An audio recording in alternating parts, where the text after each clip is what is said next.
La méditation de ce 1er avril est intitulée Des anges gardiens.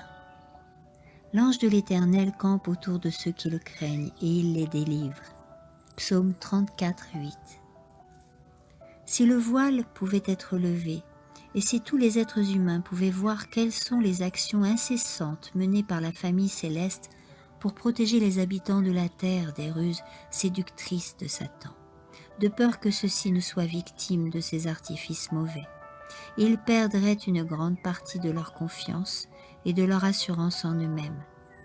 Ils se rendraient compte que les armées du ciel luttent constamment avec les représentants de Satan pour permettre à ceux qui n'ont pas conscience du danger et qui font preuve d'indifférence et d'inconscience de remporter la victoire. Les anges sont actifs dans le monde, refusant à Satan la possibilité de revendiquer le droit d'exercer son autorité, droit qu'il justifie par la multitude de ses partisans. Nous n'entendons pas la voix de ces anges, nous ne pouvons voir de nos yeux le travail qu'ils accomplissent, mais ils travaillent dans le monde et font preuve d'une vigilance sans faille, tenant les armées de Satan éloignées jusqu'à ce que le peuple de Dieu soit scellé.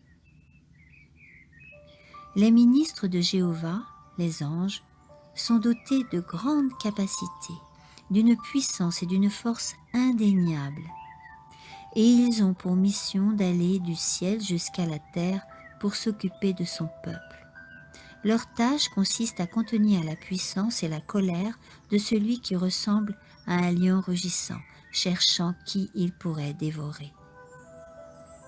Nous sommes invités à confier tout ce que nous avons et tout ce que nous sommes à Dieu.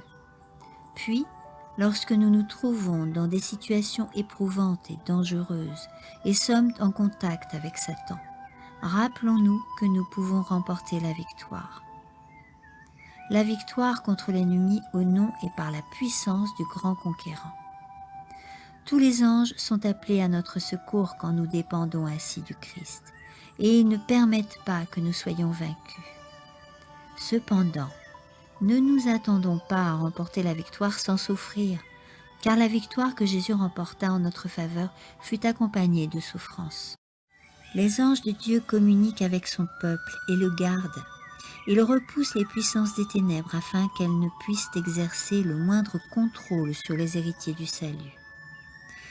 Travaillons-nous de concert avec les anges. Voici de quelle façon le Seigneur a choisi de communiquer avec les êtres humains. Amen.